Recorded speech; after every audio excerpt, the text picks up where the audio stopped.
Welcome to the Animation Industry Podcast. My name is Terry, and today's episode is a chat with three very lovely individuals who run a stop motion studio here in Toronto called Stop Motion Department. And I'm especially excited about this episode because we really dig into the nitty-gritty of how they got the studio set up and going here in the city and what it's taken to get a steady stream of business to get it to where it is today.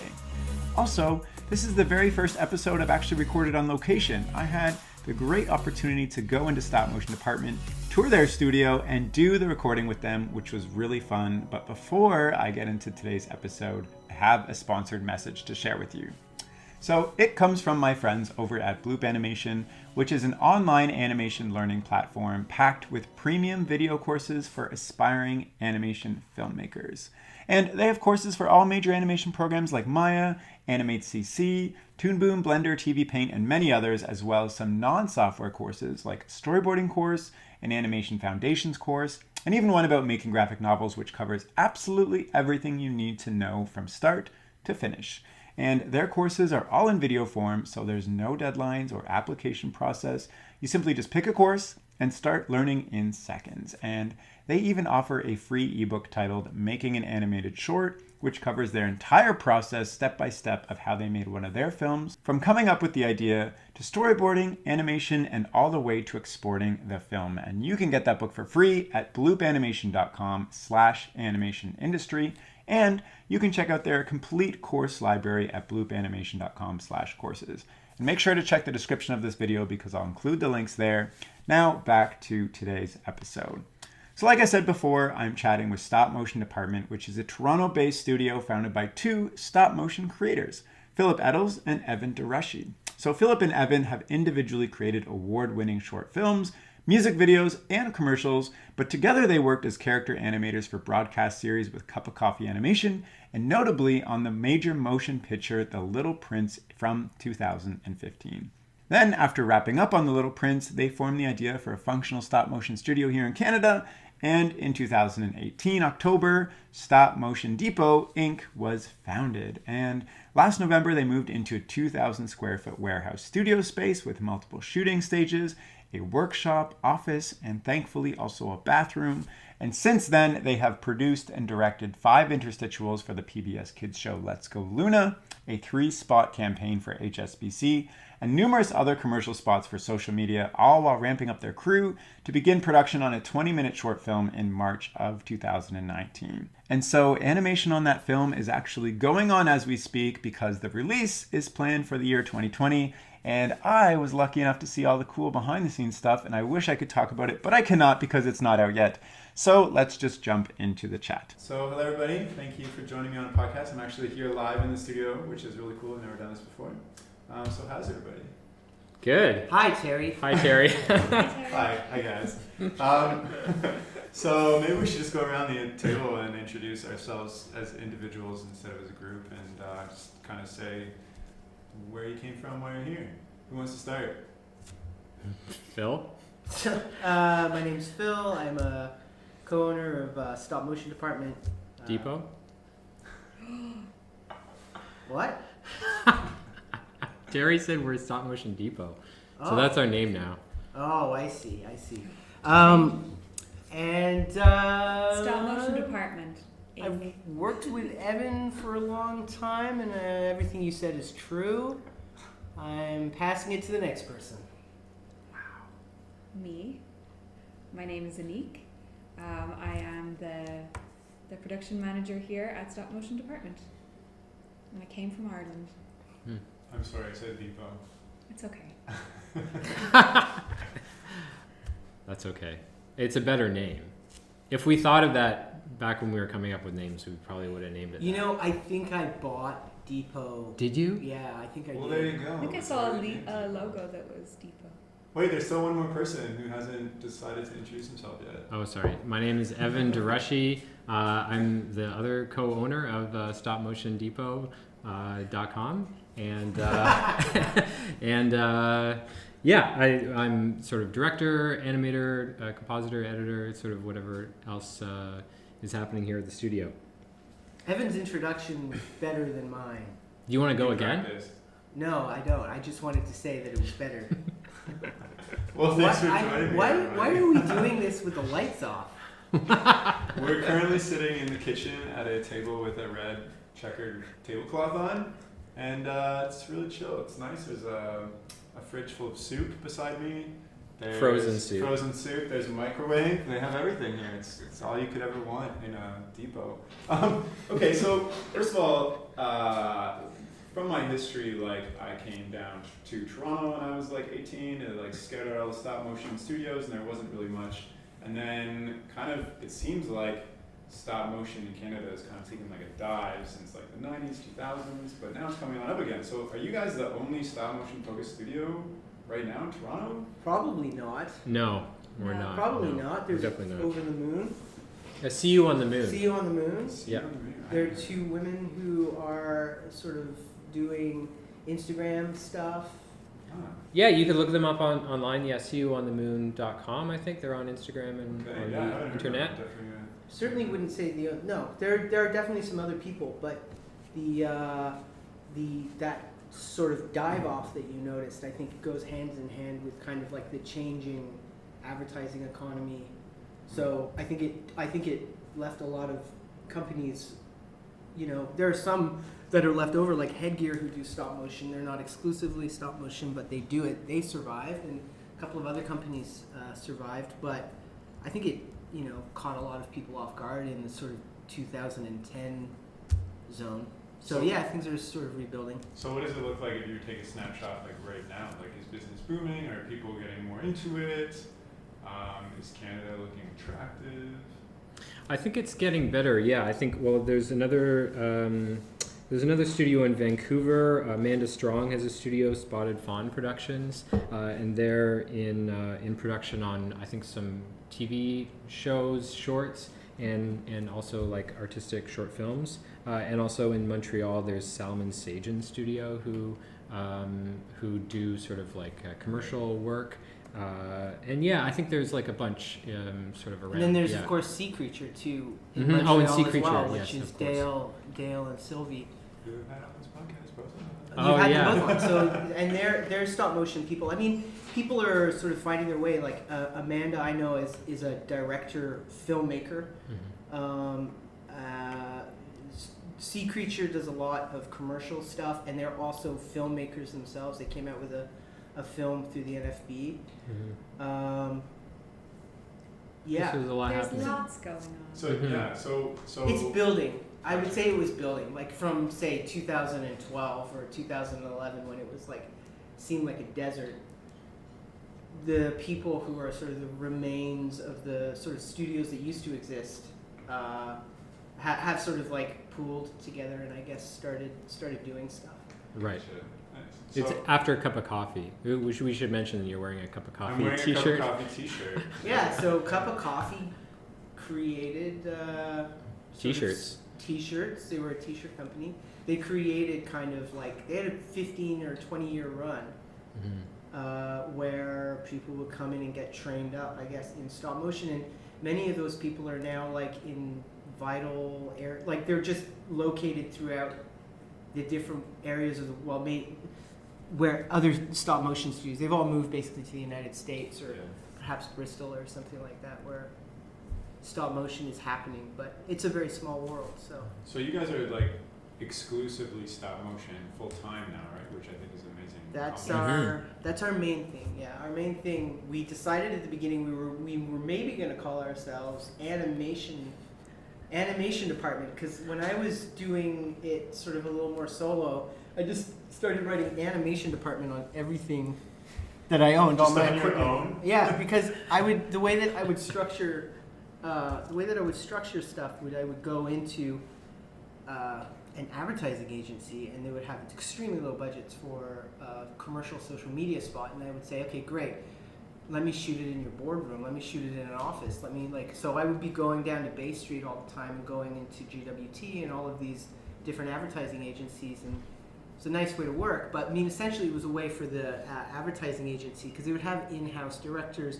they would have small production teams. I would work with those production teams, and essentially the idea was it was a way for these advertising agencies to hire an animation department. So just come in with all the stuff and just make it happen. But in discussion when we started the company, you know, it was pretty clear that we only wanted to do stop motion, and our name needed to basically say that. And that's really what we Why specialize not in. just call yourself stop motion only? Stop motion Because only it's a Depot? terrible Like, name, register Terry. that. It's a terrible, terrible name. It's only a slightly It's worse not- name than our current name. Okay, so tell me how you actually decided to like incorporate as a studio, a business. Like, tell me the story of that, because you're like came from animation backgrounds. You're doing work. You know, you were trying to do animation department. So, Mhm. how did you come together and then decide to do all this? So Phil and I were kind of working exclusively in stop motion pretty much since we started working at Cup of Coffee, and then post Cup of Coffee we were kind of only doing stop motion.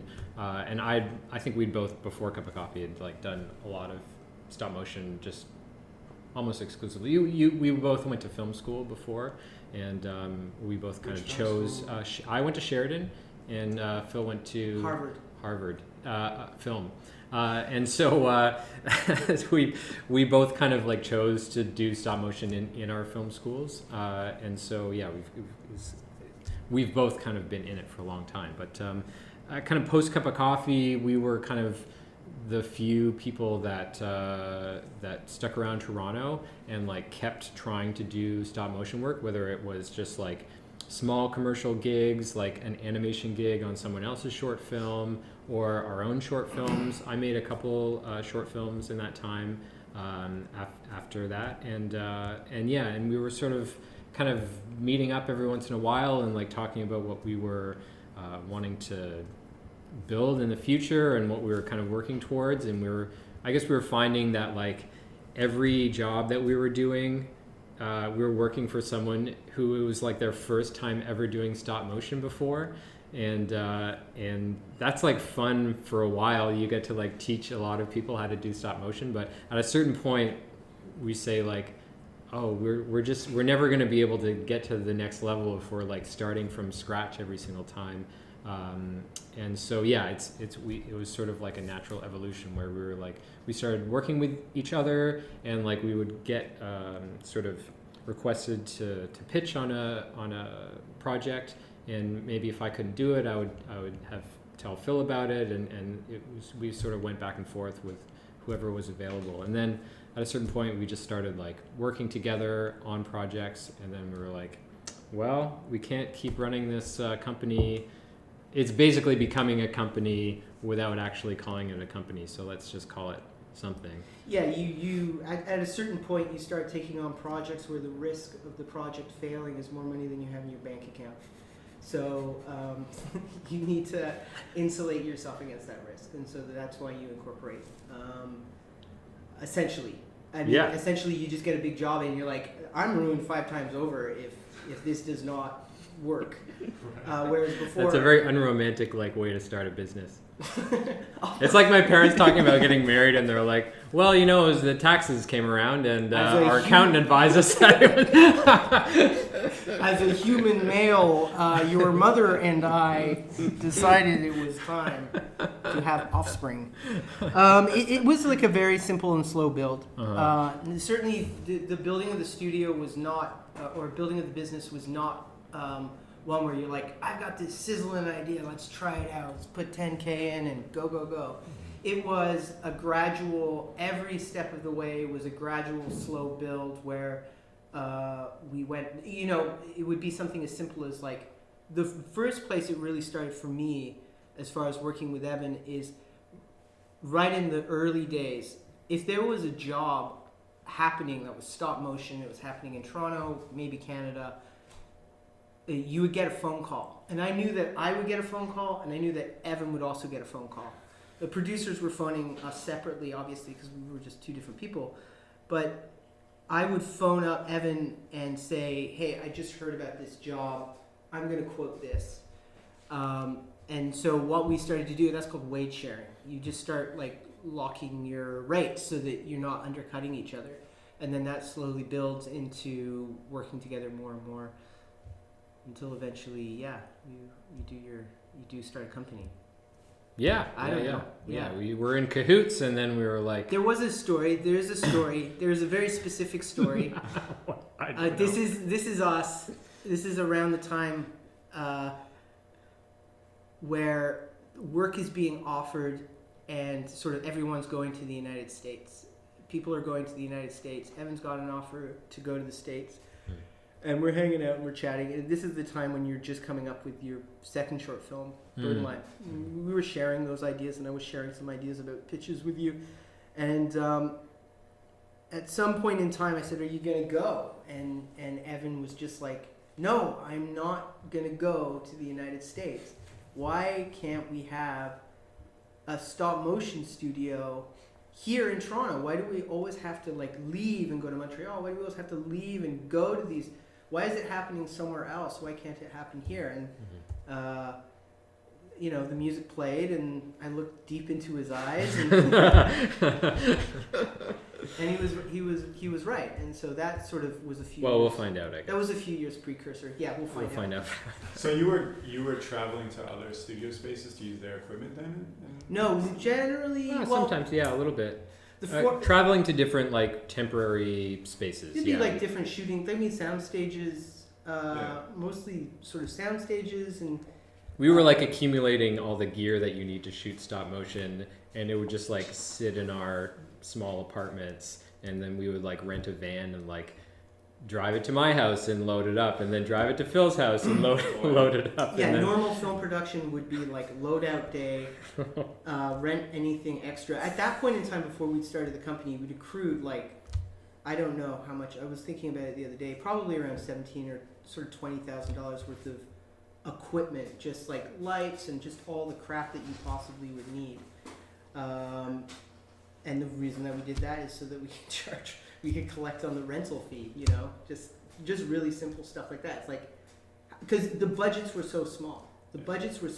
So originally the only reason that we could survive to make stop motion was because there wasn't an extra director and all of this extra staff. It was like kind of a one-man or a two-man sort of show.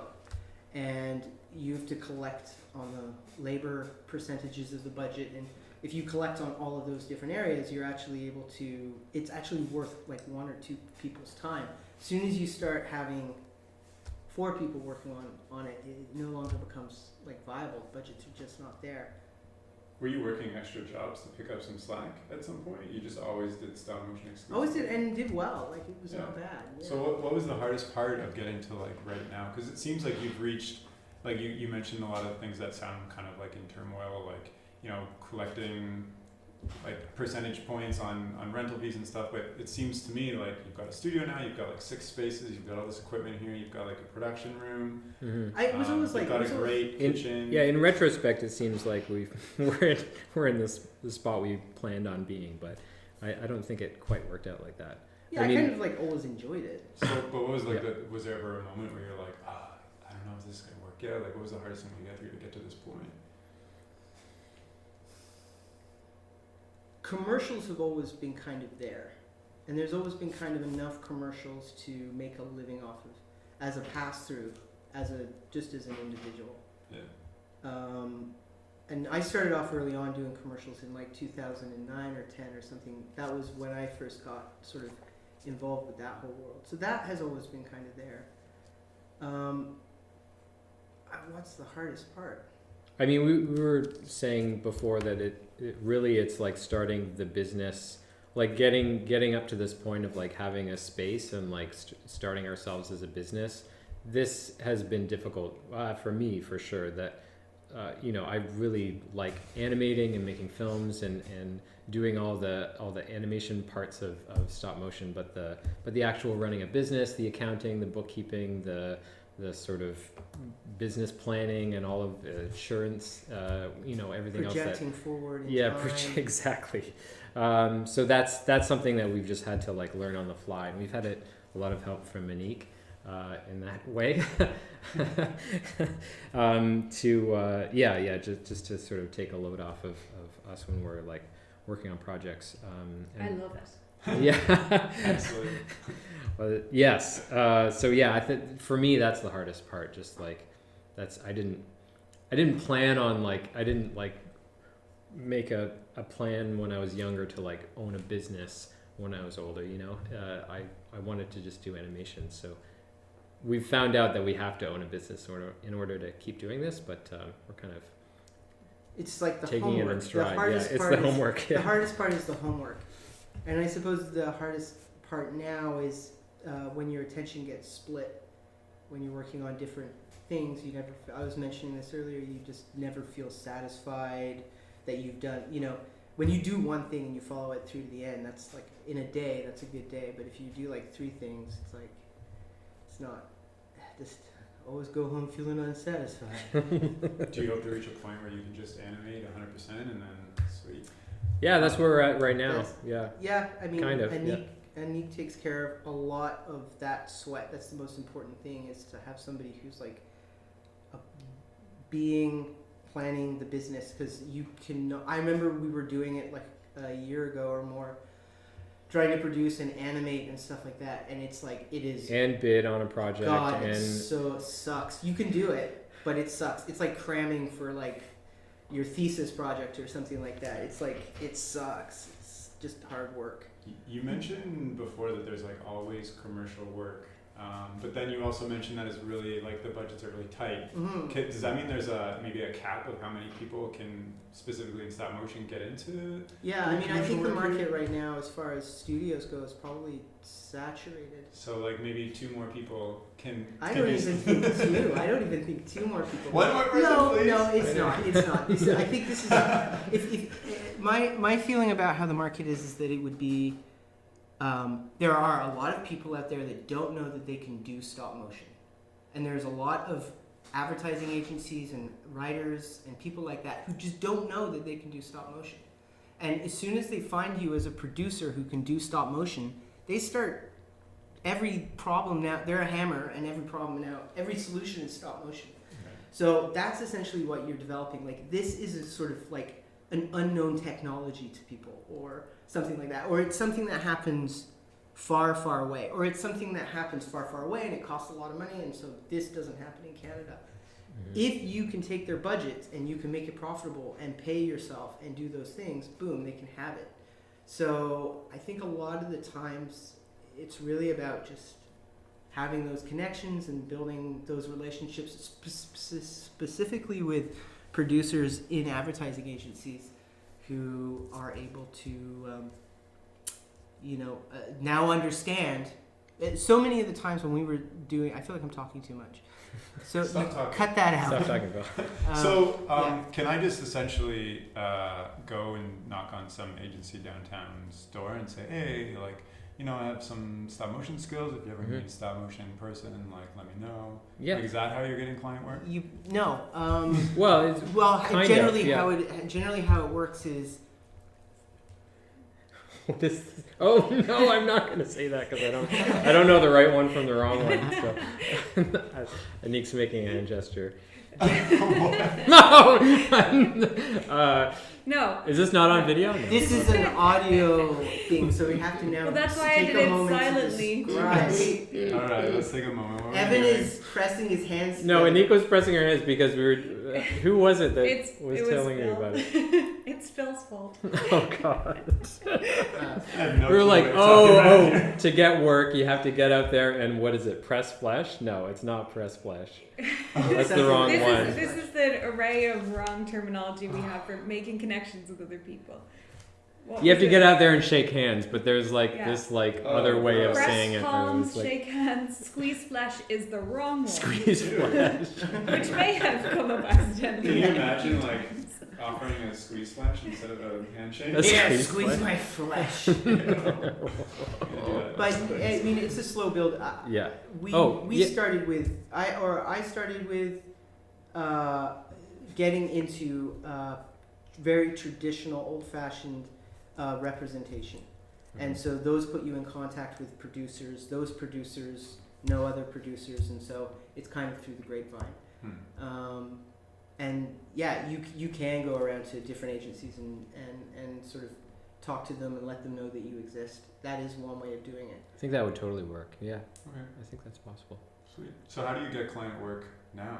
If you're, like you said, you do traditional things. A lot of it comes from our previous connections, agencies that we'd worked with before, directors that we'd worked with before, like when we were just an animator for hire, or we were just sort of in there for production, and now they're calling us up and we have a production company, and sort of we're able to take on bigger jobs. Some of it comes from sort of connections that we've made through, like the one job that we did for this interstitials for Let's Go Luna on PBS. They came in through a short film that I made, Birdlime, that played at the Ottawa Animation Festival, and the creator of the show contacted the Ottawa Animation Festival because they were like a hub of animation in Canada, and asked for like names of directors and animators.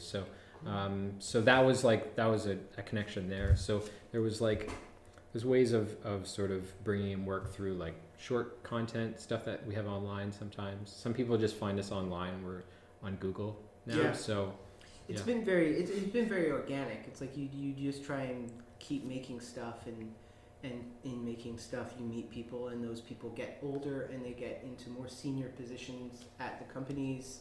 So a junior budget, they're no longer doing junior budgets, they're doing bigger budgets now, and so that's kind of how that, you just kind of meet people and you stick at it, and eventually it works out. So do you have like a constant stream of requests every once in a while that is enough to keep you going project-wise? Like there's no downtime right now? Luckily, knock on wood. yeah. Knock on wood. Yeah. I mean, a number of our projects have been very long term, so like that, like constant stream has like kept us going. But we have like long projects that are sort of keeping us going for a while in between while we're like setting up the next thing. So what happens if somebody reaches out to you with a cool project, but your space is taken up and you can't work on it? Do you like say like get in touch with me in 6 months, or do they go somewhere else? A little bit sometimes, Try but like to turn people away. we try not to. Yeah. Figure out solutions. Mhm. Give other people work that we like. Yeah, we try and pass it on. That was a big reason for setting up the space here. Is we found that we were able to, between the two of us, we were able to like keep work going, but like we ran into a wall when we sort of got two things at once. It's like you need a lot of space to be able to do that. But now we have a bit more space in our studio where we're able to do, like I think a couple months ago we had like 3 projects shooting at the same time. We're also looking sort to of- expand too and crew up. So if more projects come in, we will try to make it work in some way. And like when we look at larger projects we take on, we start looking for larger spaces and more staff, and we're always willing to just expand as needed. Because the work that comes in, sometimes it comes in all at once, and so you have to kind of be ready to absorb. We have to be sponges, flexible sponges. How easily can you expand right now? Well, Easy. With a Easy. positive talk to our attitude. landlord and knock down a few walls. We're no, we've been talking about the idea of expanding at some point. And, Or like yeah. moving to a place that's twice as big or something like that. It's all based on the work that we have. So like the space that we're in right now, we have because we knew that we had a long-term project, this short film that we're shooting right now. We knew that we'd be in here for a year, and so we needed a certain amount of space, and so we found a space that was a little bit bigger than what we needed so that we could take on other work at the same time. Yeah, we So- literally knew that we needed 3 stages Mhm. to shoot the current project, and we wanted one other stage of a certain size to shoot commercials, and that's kind of been the case. Yeah. That's kind of been the case. If something got bigger that was a commercial, or you needed client services, you needed a really nice slick spot, or you're shooting a car commercial and you need video village and catering and all that sort of stuff, we would go to a nice shiny high-end photo studio that we've done before, and provide that stuff. Our But place yeah, is not shiny. it's at all. it's 3. You got 3 choices to expand. Either you can do it, or there's enough money in the budget of the proposed project to do it, or if you can't do it, then you pass it forward to someone else in the community, essentially. And there's a lot of that. There's a lot of sharing. I mean, a lot of the opportunities that I got, working on, say, The Little Prince. That was Dale, Hayward, and Sylvie suggested me to do that, and then And you suggested me. I suggested Evan, and so the community is very, very small. So I think in general you try to share it around a bit. At least price sharing. You want to share price sharing is very important, I think, so that people aren't getting ripped off. Yeah. So you've done a ton of projects. Can you take me through kind of the process of the whole pitch experience to landing it, to working on it, to editing, delivering, revisions? Like, how do you guys work? We were thinking about this question, Yeah. and we felt like it boiled down to the most interesting aspect or the most important aspect of the process is the animatic. Yeah, we can talk a bit about the animatic. Yeah, Sure, yeah. So that's kind of like the keystone of the whole process. That's the kind of the thing that we have to talk through with a new client, is sort of like our approach to making animation, and it's really all boils down to the animatic. It's just putting all the ideas into some drawn storyboard form and getting some sound in there. If there's music that the client wants to be in there, that we get the actual music that they're going to be using to be in the animatic, so we can sort of cut it and time it well and make the animation work with it. But it's really sort of like when a new client comes in, we're pitching ideas, we'll sort of like put some maybe look frames together or find some like reference for what the project is going to look like. But then once we actually sort of get into nailing down the idea, then we really just like spend a lot of time on the animatic and spend a lot of time like really enforcing that like buy-in from the agency on the animatic, that everybody's happy with it, and it's like working on all the levels that they want it to work on. And then after that point, it's just kind of like filling in the blanks of like each of the shots of the animatic and making it work. But we try not to leave too much. And that's what we found from like doing stop motion for so long. It's like, it's something that like, if you really don't put the work in at the start, you just end up on the shoot day, like, trying to come up with new ideas or questioning your old ideas and sort of losing a lot of time like that during the shoot. So a prime example of that is, if you're doing, say, a short that's a comedy, you're putting together an animatic for it. You have the audio, everything's there. If people are not laughing at your animatic, there is like really no such thing as animate it funnier. no. Like, that's been said. we've had that. We've been in that meeting. We've had that yelled at us.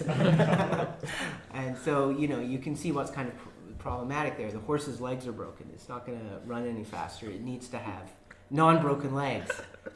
It needs to be a non-broken leg horse to win this race. So the animatic is the cheapest time, the most flexible time. Anything you want, you can draw.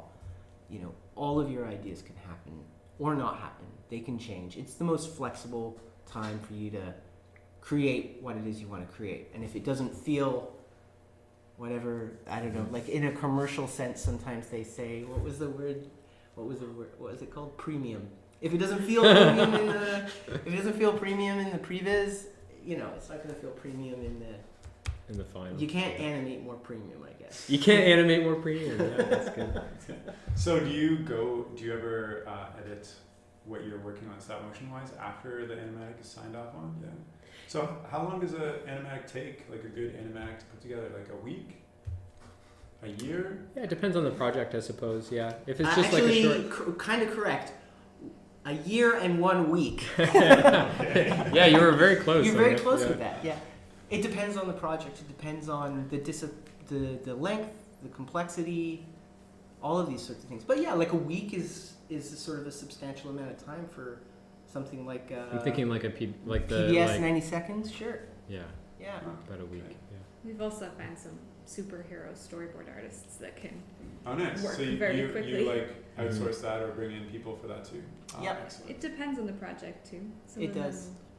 Sometimes we do our own, but yeah, on certain projects we'll get kind of an outside voice in to just do a bunch of thumbnails, work with us as directors to like sort of help guide. We'll come up with ideas together, and then they'll kind of draw the boards out. Phil and I don't come from like a sort of artistic art fundamental background. So. I do.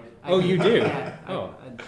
Speak for yourself. Huge into life drawing. Huge into life drawing. Really? Yeah. In the life drawing? Yeah. Oh.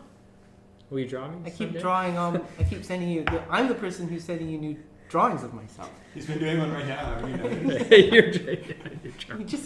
Just tracing the outside of my hand. That's a life drawing. So you have the proposal. You do an animatic. You bring in like storyboarder. Maybe you purchase music, or that you have to get the rights, whatever. Then you animate. Like, can you break down kind of the budget of where that kind of flows to? Because it sounds like there's a lot of parts involved in here. Yeah, I don't know how much we can get into. What do we write down? Joke, right? No, because the question wasn't asked the same way, so the joke just. Can you please? Oh, no. Can you please Okay. re-ask that question Sorry, exactly as it was sent written? them some questions I might ask them ahead of time, and it sounds like they. Okay. We sat down at What? lunch. What does a budget breakdown look like? But I don't feel funny anymore. You burned You know what? it. If it's not You premium, burned it. It wasn't a premium. Burned We're it. not going to make this a premium answer. Tell it anyways. Come on, you opened up that loop. What does a budget breakdown look like? It's It's a spreadsheet. yeah, it's a kind of a spreadsheet. It looks like a It's spreadsheet. got cells. Wait, is this your It's joke? got numbers beside it. Oh, And it's beside such those- a bad And beside joke. those are words. They tell you what the numbers are. That's But so no, I bad. Yeah. We owe you a real answer now You can cut for that like sitting through. Oh, you don't have to. Our Whatever, it's terrible fine. joke. I think No, budget breakdown. It's specifically for Maybe what's the hardest part of the budget breakdown? Like, because you have to estimate Accurately, the yeah. time and all this other stuff. Yeah. Okay, there's a real answer. accurately estimating it, and we have to be so aware of what truly happened in previous projects, keeping track of the real numbers to be able to project real numbers the next time, and looking at what happened that we didn't expect, natural human situations that occur, and making sure we build in a little bit of a buffer so we know that we've got it covered if something unexpected goes wrong. So planning for reality and planning for the unexpected. So it sounds like the biggest fear is maybe undercutting how long or complex something will take, and then you run out of money, right? But yeah, that will increase your stress and increase your problem. So does this mean you have like a standard kind of rate for everything you use to estimate, and then you like slap on, I don't know, some like guesses on the end, and then kind of propose it? we I do. think slapping. Yeah. Flesh pressing? I think it's just Placing. We place. Place a doily. when if you're making guesses, it's not off the top of your head. It has to come from looking at, okay, we did those shots last week. We said it was going to take 3 days. It took 5. Why did it take 5 days? And like analyzing the processes we went through and making real decisions based on reality. Gotcha. One of the things, like Phil and I have, from working in stop motion for a long time, we're used to working on a variety of different scales of production, but there's like some things that all of them have in common, and one of those is that you're always behind schedule, over budget. Like it is so par for the course for a stop motion production to be like behind and broke. That we sort of like make it our mission to try and figure out like why that happens and to come up with a way of avoiding it. So I think a big part of it is like being realistic about how long the animation takes. I think there are some like elastic parts of the budget, and when you're sort of trying to squish your idea into the money that you have, the animation seconds per day, you start saying, well, maybe we could just do 20 seconds in a day or something like that. There's like areas that you sort of like, oh, we'll figure that out later. And coming from, as stop motion animators ourselves, we know that that's just like not possible, or it'll have like a huge effect on the quality of the piece. And so we try to be as realistic as possible when it comes to the animation side of things. Yeah, so that's like a big chunk of knowledge that we're constantly trying to improve on, so that we can accurately reflect. And it doesn't just reflect budget; it also reflects the hours that you work too. So coming up to a project that's like we have to produce 20 minutes of footage. We all want it to be, you want all the footage to have a consistent look to it. It has to be high quality. When you approach a project like that, unlike a commercial which may shoot for 14 or 10 days, you now have months to go. You have a year of animating to go. So you have to make sure that your estimates are correct and accurate, so that you're not working beyond banker's hours, 9 to 6 p.m. On a commercial, you might be able to work for 24 hours or, just a huge amount of time. A sprint. But you A shouldn't. sprint, But you shouldn't. No, that no. means that something has gone wrong. And if something goes wrong on commercials like that, and like knock on wood, we've been lucky, but in the past, it's beneficial to look at, like in the cold light of day, why did this happen? Like why was I working for 16 hours or 18 hours on this thing? You just can't be doing that all the time. Not if you want to keep your work at a good quality. Yeah, it's just a way of like absorbing inaccuracies in your budget and schedule from, trying to fix a problem later on by just like staying all night. But we've kind of made it a mission of ours, just in like the culture of our workplace here, to avoid sort of having that option, and keeping very regular hours is something that's important to us and the people that work here. So it's something that we've tried to enforce, to like keep ourselves, find other ways to fix our budget problems.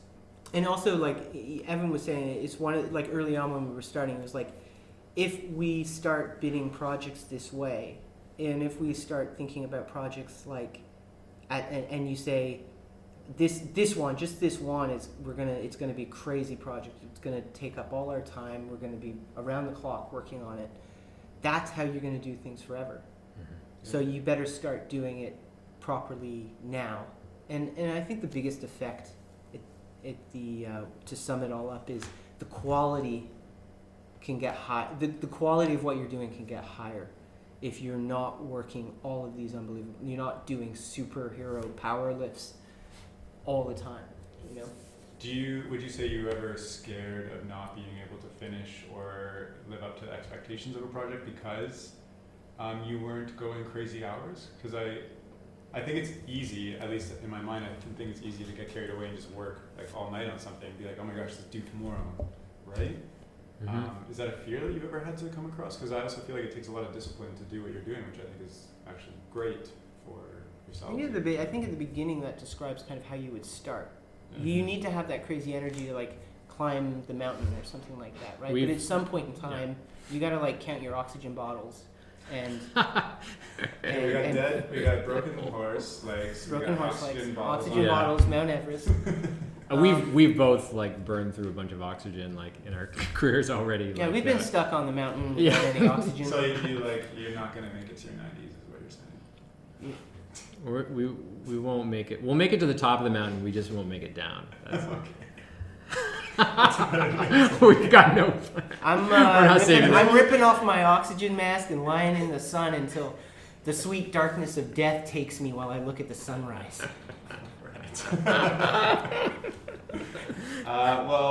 Maybe we should make this podcast a little bit lighthearted from here on, asking intense questions about business and stuff.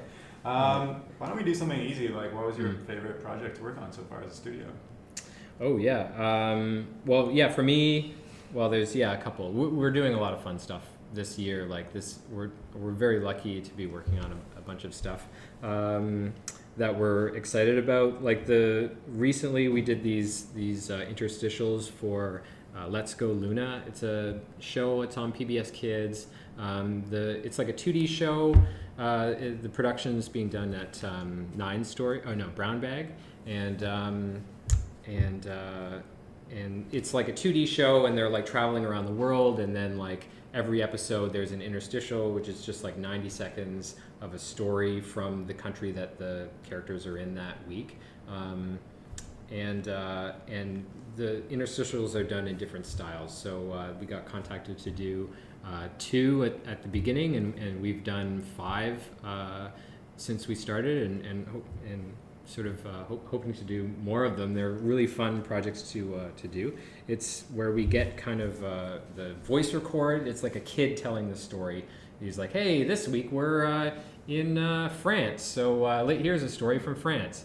And so it's like 90 seconds of the kid telling this story, and we get that audio, and then we kind of handle all of the character design, the animatic, the animation, all of the aspects of production, or of the visual production, and then we deliver it to Brown Bag, and they do the post sound on it, and then it's finished. It goes into the show. It's like a really fun stories to work on because they can kind of be different styles. We've done some kind of top-down style of character animation on sort of multiplane glass, and then we've also done some like full puppet animation in sets. And they're like, you can just experiment with like a fun character design and get some jokes in there, and they're kind of fun. It's also kind of like more along. That particular project is more in line with the sort of short films and stories that we are interested in telling, and the way that we're interested in telling them. So, for me, puppets that are sort of quickly built that get to the point, I'm really interested in, and so that one sort of touches on the most points, but and like just like thinking of my favorite parts of it's like working with the creators of the show, Peter Hannon, who oversees the interstitials. They just like get ideas. He's been working in animation for a long time. Him and Joe Murray. Joe Murray created the show Let's Go Luna, and yeah, they just like have fun with animation, and they've got great ideas of like ways to improve it when we send them animatics, and like yeah, so it's just like a really good relationship with them where they like get our sense of humor, and they're like sort of with us, and we can kind of go crazy with them a little bit. It's the client, right? Like the thing that makes it good is obviously the style of work, but also the client is really good. It's the same with commercials that are good. You sometimes will find a good writer or a good director attached to the agency, and it's just like they get it. You're on the same page. It's like you're working in a collaborative team. Forget the money and the titles. You're working in a collaborative team, and what makes somebody a good team member. Those are kind of my favorite projects. When somebody gets something that you get and you can both get excited, then it's totally worthwhile. So even if it was a cool project, but you didn't mesh with the team, it wouldn't be as fun. Usually those are the most painful. Those are the ones that can become quite painful. Yeah. This could be so fun. This could be really fun. Yeah, I mean, and that sort of describes a lot of like sort of starting out and working, and how we're trying to build the studio is just that thing that you said, Evan, which is like being in the position where you're like, oh, this could be so much more fun, or this could be done so much less this could be done in a much more efficient way, or a way that like communicates better, or you can just see like when you work on commercials in different places right at the very beginning how things were being done in this like really broken sort of way, and so that was years ago though. Everyone we work with now is that never happened. Beautiful angel. We've actually taken measures to make sure that we just don't like land. Do you have a metaphor for that? Do you think you can? What are you writing? I'm just trying to think up an anagram. Taking measures to make sure we don't end up in the shit or something like that. Tiramisu. Oh, Tiramisu. No swearing on this podcast. You could swear. Okay. Don't swear. That was my last one.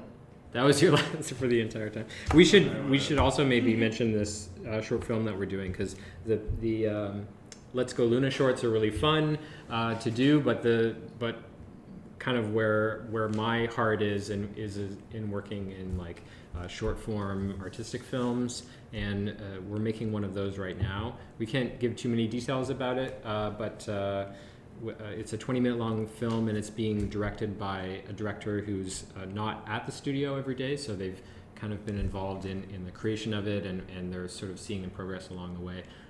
But it's a kind of full puppet animation in a very sort of realistic documentary style shooting, and lighting and everything, so that it's really like a very meaty project to get to dig into and You get and to sort have of work time on our, for yeah. doing R&D and different types of lighting effects and different types of cameras, and you know, pretty much anything we can think of that was like a technically fun way to pull more out of the story we've been able to do, building like kinetic things that move stuff, and like just like all of that R&D stuff that you can get into in stop motion, the engineering of it.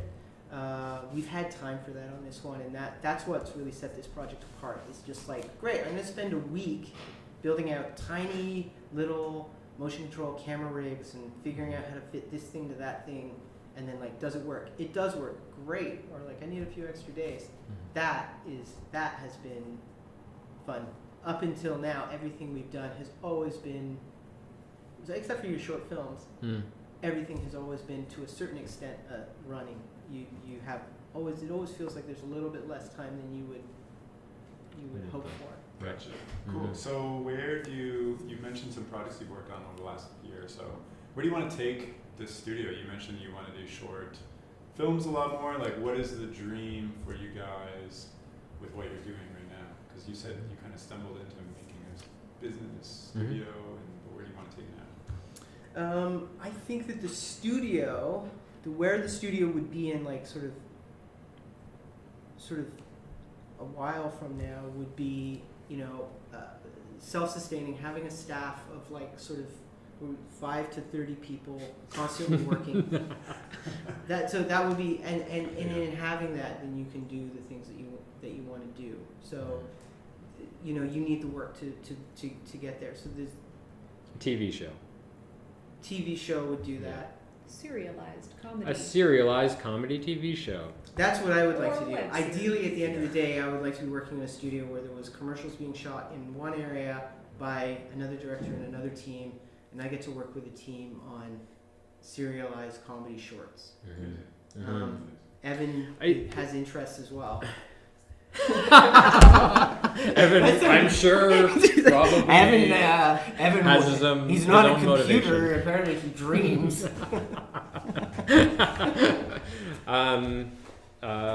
Yeah, I think some sort of TV show working in this space. It really changed, like when Phil and I were working together in like our own small spaces or in like one small little space. As soon as we got like a few people in working with us on a project, it just became like, oh, this is why I really love doing this. Cause like, it's fun to make animation and like be alone for a few hours in a dark room and come out with some animation afterwards. But it's really like coming in to a workplace and like working with amazing people that have all different skills and sort of problem solving together and everything.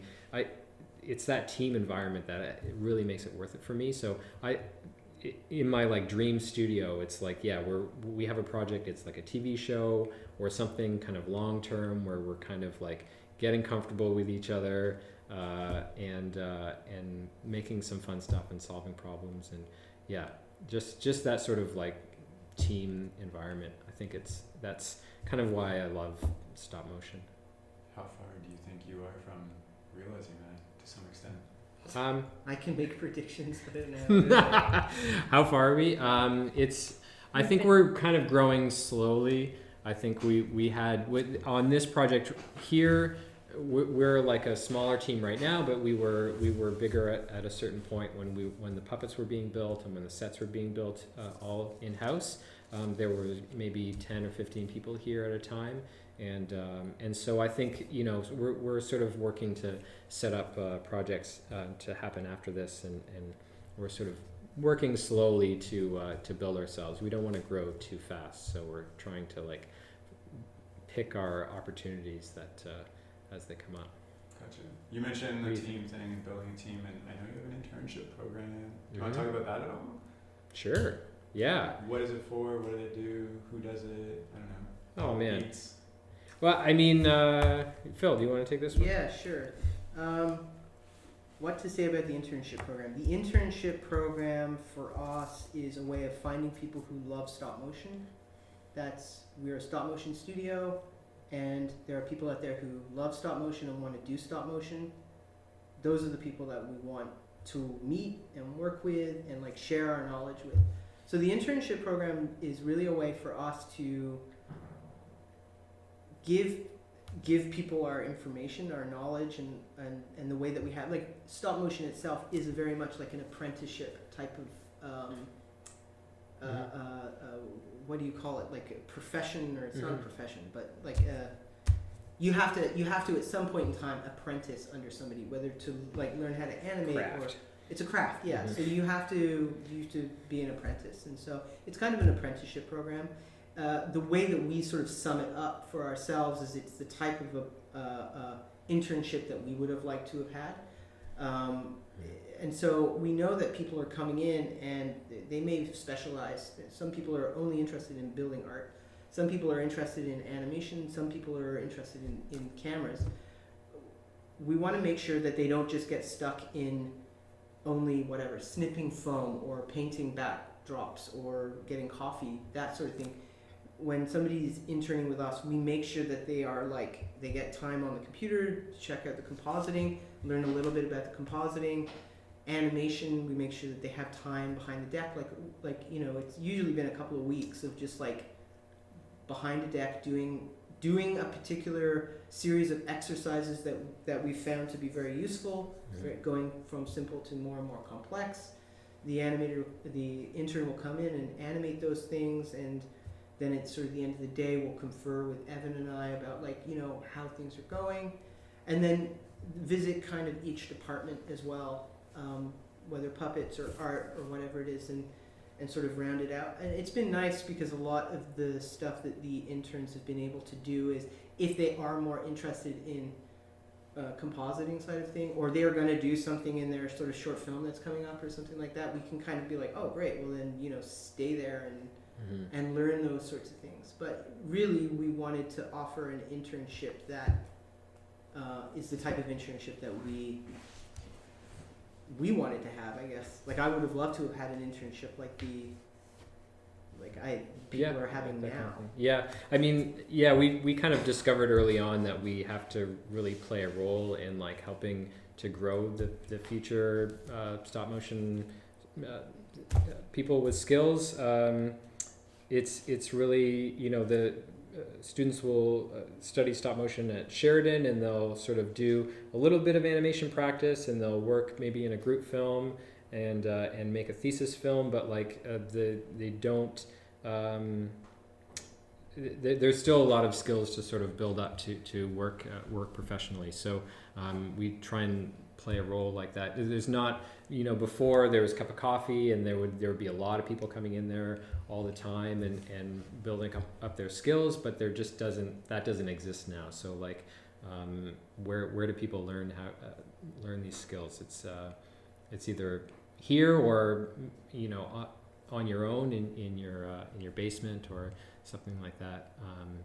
So somebody could potentially come in, do the internship, which lasts however long it lasts, and then 3 months. 3 months, and then come out and be like a pretty skillful, like stop motion animator. Who knows? We try, yeah, we skilled, try, yeah. Skilled, yeah. I mean, one of our first interns, Chazal, she came from OCAD, and she spent summer with us, and she was like mostly working in the art department because that's kind of the skills that we needed at the time. We needed some help in that area, and she did like a short internship with us doing that, and then at the end she was like, you know, that was fun, but I really think I want to be animating. And then we sort of invited her back, and we did a little bit more sort of like intensive on like animation and doing those sort of rehearsal and different exercises to get better at animation, and now she's working right now on our short film as one of the 2 animators that are hired on. So yeah, I think there's like room for people that are like really into it and like really want to pursue stop motion. We want to sort of be there and like be as like open to that as possible. Yeah, like if there's somebody out there that's interested in stop motion and wants to like say be an animator or something like that, we want to teach them how to animate. Gotcha. The advantage to us is that now we have somebody who's an animator who we can hire and work with.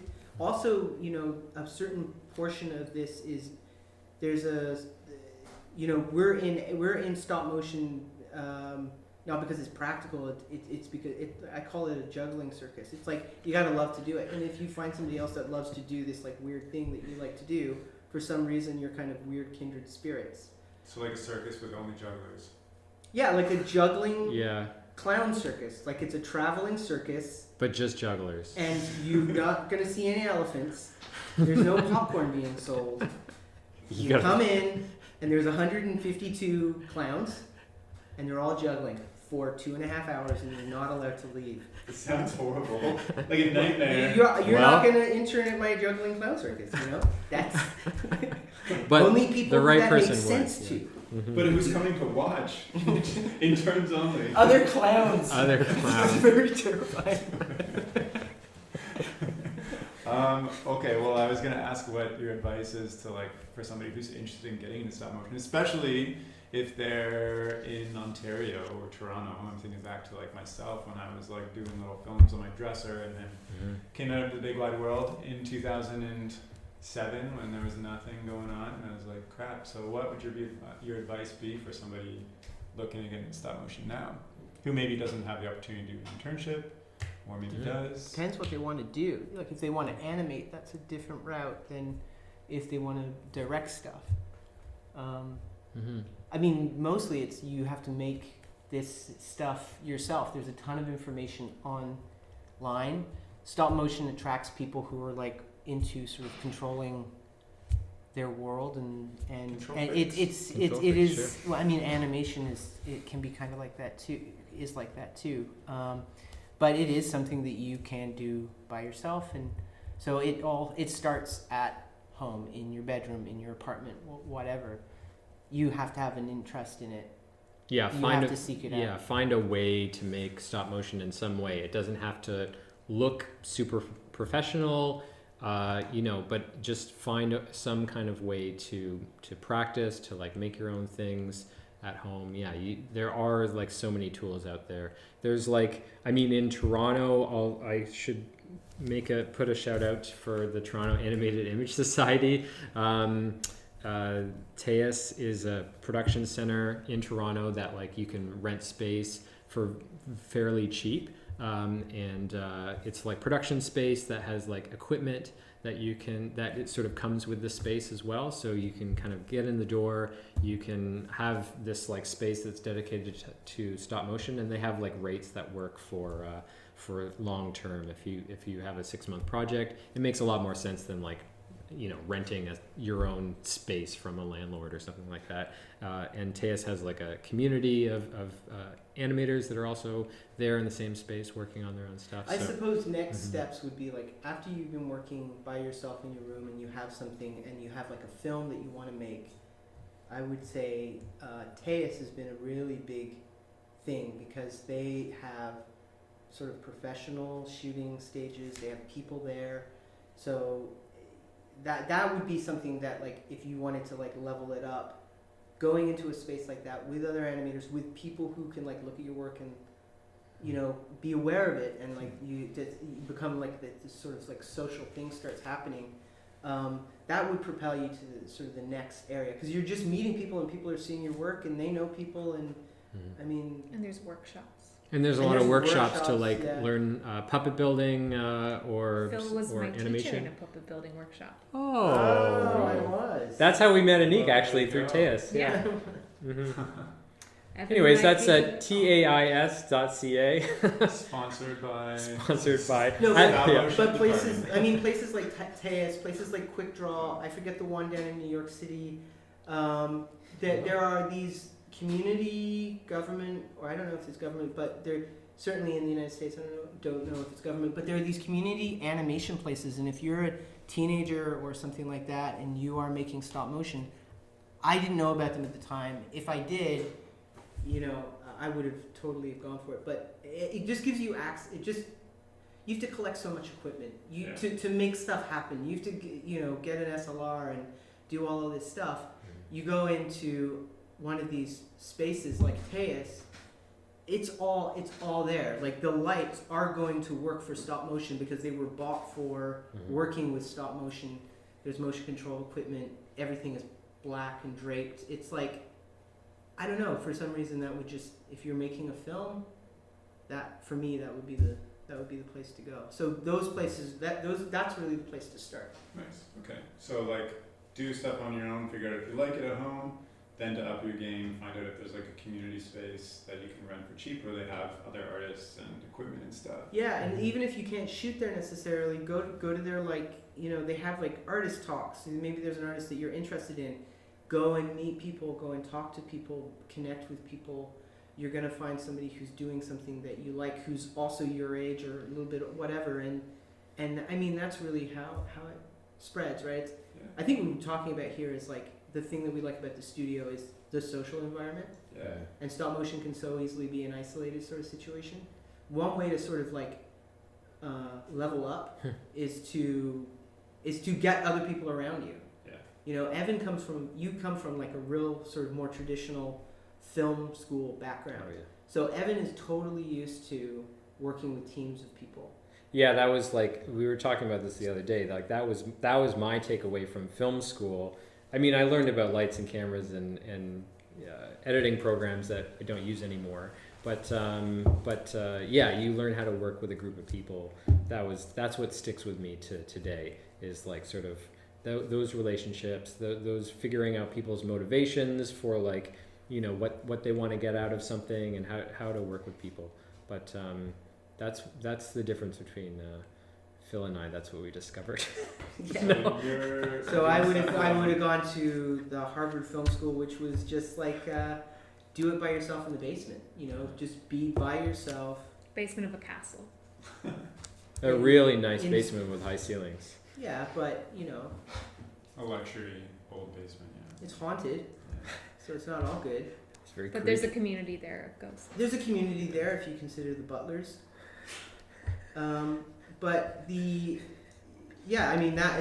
stop motion does attract people who can do DIY everything themselves, Oh, yeah. and that is problematic. I like that you brought that up because that's something that I think about all the time. I used to say like stop motion is a lonely sport because you're just by yourself forever. Mm-hmm. It's something I didn't really think about too much until I started thinking about going to school, and one of the really big attractive things for me was to be around other people and work on like a project together, or like the motivation thing totally, because I hadn't had that before. But It's as simple. changes everything. It's as simple as being able to like make an animatic and then almost immediately show a diverse group of people to sort of gauge what their reactions are. Immediately, you're like a step up because you're sort of like more crowd sourcing, figuring out what works as opposed to being completely isolated. Sweet. Yeah. Well, that kind of wraps it up for my grilling cheese questions. But if you guys want to share anything now, free to say anything's on your mind, left out, you want to share? I don't know. What do we want to say? We exist. We were listening to you. Yes. Okay. So this is actually a good time for us to ask for retraction. Annick's got the paperwork. Go ahead. Yes, we wanted a retraction from you as editor of your podcast about previous episodes where it was discussed numerous times how there were no stop motion studios in Toronto Specifically- and even Canada. Specifically the episode with Colin Lepper. Oh my gosh. I was listening to the episode, This is before I met you guys. you were like, "There's no studios in Toronto," and Colin was like, "Yeah, I'm coming back to Toronto soon, and there's no studios here, and I'm really bummed out." I got an email from that episode afterwards. about you guys, being like, by the way, you should hook up with these guys. It's like, hey, does your computer have Google? I looked at the date on it. It was like September 26th, and I was like, "Are you kidding me? We've been around for like a year." Yeah. Well, I apologize. I won't take that down. No, but this is so. We want you to take the episode This is down. part I of the just want value you to for just me, like input- learning more about the input- industry. Input audio over top of just re-edit it. There are one stop motion studios. There are one Toronto. stop motion studio. No, this is part of the value for me, like the Oh, yeah. podcast, meeting people, finding out about these cool places, coming to meet you guys. Yeah, so I apologize, but going forward, I will say. I don't think that joke No, works very that's well. enough. It That's kinda enough. came That's off- all we wanted. Yeah. All right. Anything else you want to share? That's it. I love how you prepared a statement ahead of time. We were, well, I mean, we live off of cookies and humor, I think. And jam. And so when we And were kiwi jam. when we were reading this, we were reading it like, sometimes we were reading it like lawyers, so we actually wrote down like joke break. That's a very Oh my funny- god, you have a whole animatic planned out for this podcast? Okay. Well, planning is key. What is that saying? No, we're just like, we're kind of thrilled to like be working on this short film right now. We're gonna be wrapping it up in January of 2020, and then like later in the year it's gonna be released. It'll play in festivals, and we can't say anything more about it now, but it's like, it's really exciting. We're sort of it's been kind of a year or a bit longer in development, so this is something that is like really exciting for us to get out there. Amazing. Well, Yeah. I've seen all the behind the scenes you showed me. So. Oh yeah, you know everything, I that we I know. didn't sign anything that says I can't talk about it. So Annick. So there's, yeah. So You there's, will before you leave today. So there's that, and then hostage there's, situation with clown there's- juggling. we've got like more PBS stuff coming through, and a bunch of stuff sort of coming down the Excellent. line. So, yeah, if you're interested in stop motion. Oh yeah, that we're is like not- the that we is are the not thing. Yeah. we are That's the not thing to leave. Yeah. Unapproachable. We exist. Visit us. You can visit us. And Show us your work. our Instagram is coming back to life. Oh yeah, we're starting to. Just heard about Instagram What? on one of your podcasts. Yeah, you know, it's started by Facebook or something. But yeah, we're starting to post more behind the scenes stuff because we have like collected it all on our on the photo stream on our phones, and we're It was like, on maybe our- someone else should see these. Yeah, it was on our Angel Fire site, and we were like, that's not getting enough All hits. right. Okay. We're serious. We're totally serious. Yeah. Well, do you have anything else to share? You can just wrap it up and give your Instagram handle and all that jazz. Oh yeah. Oh, What is yeah. it? What is it again? What is it? Well, I Stop know, I wrote it motion. down. Oh, good. Well, The symbol at. if you're listening and you'd like to get in touch with the three wonderful people that have been chatting away with me for the last hour, and or you just want to follow the work, you can do so by first going to their website, which is stopmotiondepartment.com, not Depot, or head on over to Instagram and go to @stopmotiondept, DEPT, short form of department. And I'll include the links to those in the description of the podcast. And that's all for now. Thank you so much for listening. Okay, bye.